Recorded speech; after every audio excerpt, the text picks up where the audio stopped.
Good morning, all. Today, we are going to read a poem. Let us start off the class with a trivia. Do you know when is the World Poetry Day? World Poetry Day is celebrated on 21st March of every year. It was declared as an World Poetry Day by UNESCO in the year 1999 at their 30th convention in Paris. What is a poetry? It means poems in general. Poetry is an art rooted both in the written text and in the spoken word. It means the beauty of the poetry depends on the poet who wrote it and by the person who performs the poetry. So, whenever we are asked to read a poem, we get confused on how to read a poem. What is the right way to read a poem? So, how to read a poem? Let me explain that through the words of William Sagard. Don't read the poem as you would read a newspaper or a novel. Read it almost like a prayer. Say it aloud in your mind as if you are speaking to somebody else, somebody interested who makes you want to perform it properly. Or, of course, read it truly out loud if you want to, and if you're not on the bus. Either way, it is reading aloud that will properly allow you to hear it, that will make you understand the rhythms, the cadences, and musicality of the words and phrases. When people tell me they don't understand poetry, I have another recommendation. I tell them to read the same poem night after night. Keep it by your bed and read it before you switch off your lights. Read it 5 nights in a row, and you will finally discover a totally new flavor and feelings from it every time. How you experience poem depends on your inner rhythms, what you have been through, and what your mood is that day. But more than that, a really good poem is layered. It uncovers itself bit by bit, never finished, but always rewarding. That is why the joy of a really concise and brilliant poem is that you get more out of it every time. That's a brilliant explanation from Mr. Sagart, isn't it? Do you guys write poetry? I sometimes do, both in my native language and in English. Poetry is a powerful tool to express oneself. Whenever I write a poem, it lets me express myself freely. So I want you to write a poem on any topic. Pick any topic and write a poem and not less than 4 lines. And submit that poem along with your other assignments. The Tree, written by Keki Daruwalla. Keki Daruwalla was born in Lahore to a Parsi family in 1937. He joined police service in 1958 and was appointed in the Uttar Pradesh cadre of the IPS. He retired as the chairman of Joint Intelligence Committee in 1995. Post retirement, he was a member of National Commission for Minorities from 2011 to 2014. He was awarded the Sahitya Academic Award in 1984 for his poetry collection, The Keeper of the Dead.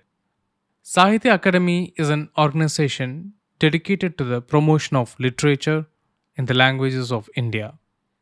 It is the only institution that undertakes literary activities in 24 languages, including English. So, now let's read the poem The Tree, written by Keki Daruwalla. Next to the track, besides the house, Dad planted a gulmohar. We tended it, we watered it. It wanted more and more. When first its little shoots of green spread across the boughs, some of us said, "Ha, that's great." And some of us said, "Wow." Its branches were so low we drove the goats away and cows. It really kept us on our toes. A baby tree needs care. Next year, the green first changed to leaf. Next year, the blossoms flared. It turned into a red roofed tree, a thing of beauty rare. Its falling flowers and its shade, they covered half the track. It sheltered us from sun and rain. The tree had paid us back. We saw it grow. It saw us grow from half shorts into pants. We ran around and climbed it. We shook its root and branch. For 40 years, it spread carpets on the summer floor. And then one day, a labor gang came crowding to our door. The track had to be widened. The tree had to come down. Seeing us shocked, their sheepish eyes never left the ground. The track had to be widened. For 4 hours they hacked. What 40 winters could not do took 4 hours for the axe. Root and trunk and branch were in a sawmill laid to rest. Then birds came down and took away its twigs to build their nest. A feeling now surged over me I can't describe in words. The tree which blessed my childhood still looked after fledgling birds. It's a beautiful poem, and it is a sad poem too. A sad reality, right? Now let's look at the explanation of poem. Next to the track, besides the house, Dad planted a gulmohar. So, what is a track? A track means a rough path or road that has been made by people walking there.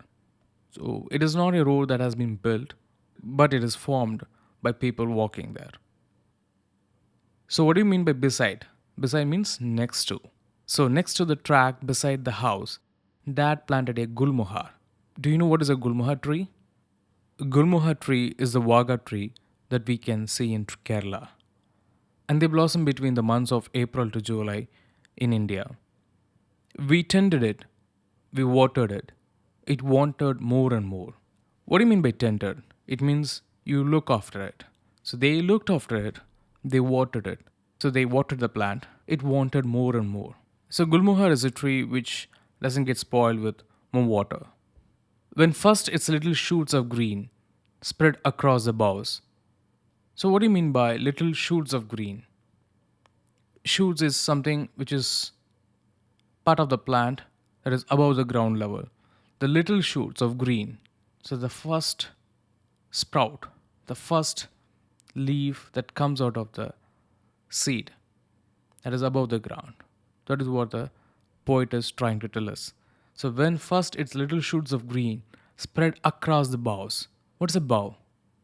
Bough is an largest branch of a tree. Some of us said, "Ha, that's great." And some of us said, "Wow, its branches were so low, we drove the goats away and cows." So this Gulmohar tree, it grows to up to 5 feet in a year.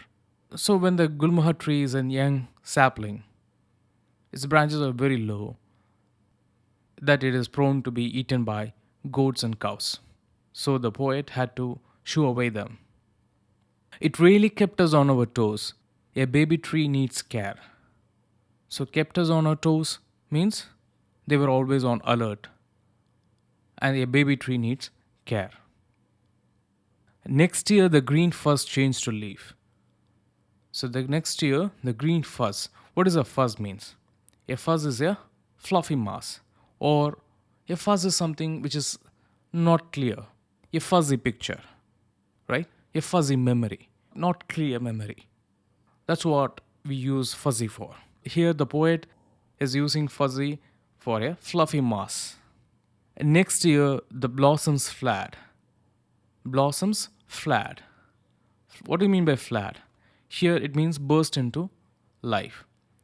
In general dictionary terms, a flare means to burn brightly for a short period of time. Okay, and what do you mean by blossoms? Blossoms is bunch of flowers. So next year the blossoms flat. So the bunch of flowers burst into life. It turned into a red roof tree, a thing of beauty rare. So these flowers covering the tree made it look like the tree has a red roof over it. You know, this Gulmohar tree has a large red flower, And this tree is also called as the flame of the forest. Now let's look into the next stanza. Its falling flowers and its shade, they covered half the track. The flowers that is falling from the gulmohar tree, the red ones, and the shade from the tree is covering half the track besides the poet's house. It sheltered us from sun and rain. The tree had paid us back. The poet family planted the tree and they looked after it.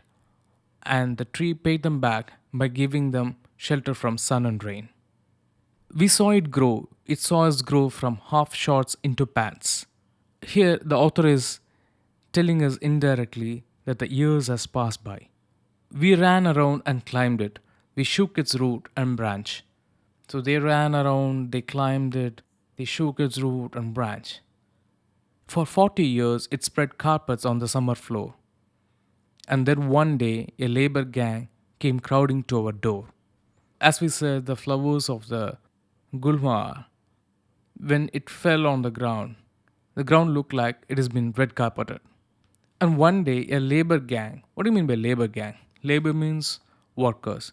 Gang is a group of people. A group of workers came crowding to our door.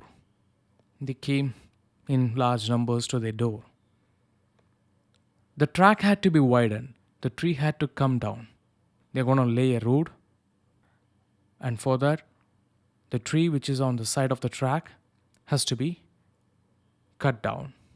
It has to fell. Seeing us shocked, their sheepish eyes never left the ground. What do you mean by sheepish eyes? Sheepish eyes means meeky one. You are ashamed and you don't look at the other's eyes. That eye the person has is known as sheepish eyes. The track had to be widened. For 4 hours they hacked.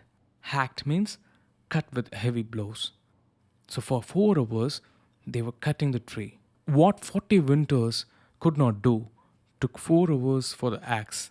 So the tree has been standing there for 40 years and it took 4 hours for the axe to cut it down. Root and trunk and branch were in a sawmill laid to rest. So the root, trunk, and branch were taken to a factory to cut them into boards. Then birds came down and took away its twigs to build their nest. What do you mean by twig? Small sticks. So the birds took away the twigs to build their nest. A feeling now surged over me I can't describe in words. So your feeling now surged. What do you mean by surge? To develop strongly and quickly. So the feeling developed strongly and quickly inside the poet that he was not able to describe it in words. The tree which blessed my childhood still looked after fledgling birds. So the tree which occupied the poet's childhood is still looking after the fledgling birds. What do you mean by fledgling birds? Young birds. So the birds that hatches out of the egg is called as an hatchling. When it goes out of the nest and it starts flying, it is called as an fledgling. I want you to find the meanings of following words from the poem. Please note it down. Bough, blossom, twig, shoot, sheepish, fledgling. You can use online dictionaries such as dictionary.com or the freedictionary.com or the traditional paper dictionary and find their meanings. Submit the answers along with your assignments. Now, getting into the exercise section, the reading comprehension section has 4 parts: Section A, Section B, Section C, and Section D. The Section A is fill in the blanks and complete the summary of the poem. Use the words in the box. First, look at the first line. The poet's father planted a dash dash tree. What did the poet's father plant? He planted a gulmohar tree. So, can you see it in the bubble? Yes, it is there. The family looked after it and dash it. What did they do?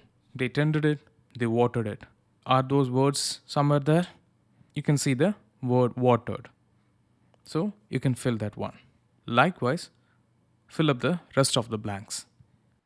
Now, getting into the section B, you have two questions there. Question number one: next year the blossoms flat. It turned into a red roof tree, a thing of beauty rare. Now you have to read these lines and answer the questions that follows it. So what are the questions that is given there? What is being referred to in these lines? So it is the Gulmohar tree that is being referred in these lines. The second one, what do you think the poet means by blossom flat? So what do you mean by blossom flat? The poet means to say that the tree was full of colorful red blossoms and that the tree has flowered. Question C. Why does the poet call it a red roof tree? Why does he call it so? Because its red blossoms were so plentiful that they were like a roof at the top of the tree. So likewise, we answer the second question. Now section C. There are 6 questions. Let's do 2 of them. The rest you have to do it. Where was the tree planted? Where was the tree planted? The tree had been planted next to the track besides the house. Now the second one. How did the poet and others react to the first shoots of green that appeared on the branches of the tree? So when the first shoots of green appeared on the tree, the speaker and his friends reacted enthusiastically. Some of them said, "Ha, that's great." And some of them said, "Wow." Their reactions showed that they were completely involved with the growth of the tree and looked upon it with pride and affection. And likewise, do the rest of the questions. Think and answer. Describes the poet's relationship with the Gulmohar tree. Question number 2. What do you think will happen if we do not respect nature and all that it gives us? It is a creative writing exercise. So please do all these 4 sections and submit the answers along with your assignments. We have come to the end of the class. Please write down the answers in your notebook and submit them along with your assignments. It was good to share the class with you all. Let us meet in the next class and explore more. Till then, adios.